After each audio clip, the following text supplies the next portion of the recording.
Setelah cukup lama absen dari cerita di seri manga One Piece, sosok legendaris Silver Rayleigh memberikan kejutan besar di beberapa chapter lalu. Kemunculan sosok Rayleigh tersebut sangat mengejutkan kita semua, mengingat dia sudah memutuskan untuk berhenti sebagai bajak laut. Dan bahkan dia sendiri merasa bahwa tugasnya sudah selesai, setelah ia melatih Luffy di Rusukaina. Seperti yang kita ketahui, Rayleigh memutuskan untuk menjadi seorang pengecat kapal di Sabaody setelah pensiun dari bajak laut. Dia menjalani hidupnya dengan damai dan tenang di pulau tersebut, sampai kemudian dia bertemu dengan Luffy dan kru topi jerami. Dan terakhir kali Rayleigh muncul dalam ceritanya ketika dia berpisah dengan Luffy yang hendak melanjutkan perjalanannya menuju Pulau Manusia Ikan. Setelah sekian lama diam, akhirnya Rayleigh kembali bergerak seperti yang kita lihat pada beberapa chapter lalu. Dia datang ke Pulau Amazon Lily, yang mana kemunculannya tersebut berhasil menyelamatkan nyawa Boa Hancock, serta seluruh penduduk lainnya dari tangan Kurohige. Jika saja dia tidak datang tepat waktu, nyawa Hancock dan para penduduk Kuja lainnya mungkin sudah melayang. Kita tidak tahu apa yang terjadi, karena Oda tidak memperlihatkan momen pertempuran atau apapun di chapter tersebut. Di akhir ceritanya, kita hanya melihat bagaimana Rayleigh dan juga Shake berada di pulau tersebut, untuk melindungi mereka dari serangan angkatan laut dan serbuan para bajak laut Kurohige.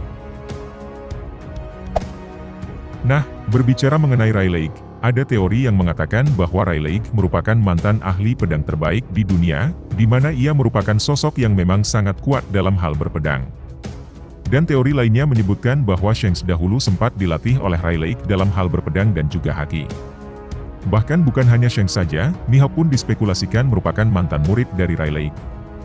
Jika hal ini ternyata benar, tentunya ini pun akan menjelaskan banyak hal, misalnya hubungan atau relasi yang terbangun antara Mihawk dan juga Shanks.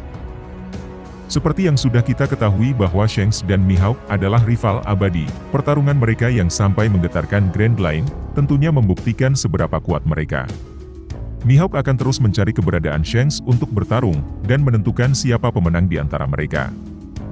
Meskipun memang saat ini Mihawk tidak lagi tertarik untuk bertarung dengan Shanks, karena ia telah kehilangan satu tangannya. Akan tetapi ada satu hal yang menarik, yaitu kita tidak pernah tahu secara pasti bagaimana rivalitas di antara mereka bisa terjadi.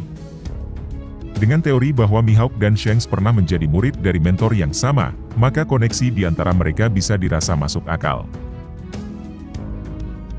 Adapun teori lainnya mengatakan, bahwa Mihawk bisa jadi adalah anak dari Rayleigh dan Shake. Hal tersebut didasarkan dari pola jubah atau pakaian yang dikenakan oleh Rayleigh, bagian dalamnya sama dengan milik Mihawk. Mihawk sendiri memiliki hobi yang sama dengan sosok Shake, senang membaca berita, mencari informasi dari koran sambil minum minuman beralkohol. Dari segi struktur wajah pun, diketahui bahwa wajah Mihawk dianggap memiliki kemiripan dengan sosok Shake. Informasi terbaru yang kita dapatkan bahwa Shake sendiri dahulu mantan bajak laut suku Kuja, di mana ia juga terkena sebuah penyakit yang dikenal dengan virus cinta. Melihat bagaimana ia bebas dari penyakit tersebut, bisa kita katakan bahwa ia sendiri meninggalkan suku Kuja dan pergi mendapatkan cintanya, yang tidak lain adalah Rayleigh. Hal ini pun tentunya menjelaskan bagaimana koneksi antara Rayleigh dan suku Kuja, di mana pada chapter kemarin ia dan Shake pergi ke Amazon Lily untuk membantu suku Kuja, terbebas dari angkatan laut dan bajak laut Kurohige.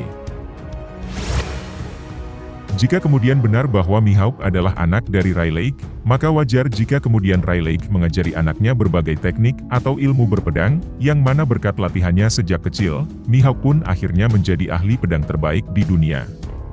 Dan karena hal ini juga, Mihawk selalu mencoba menantang Shanks, yang juga merupakan murid dari Silver Rayleigh.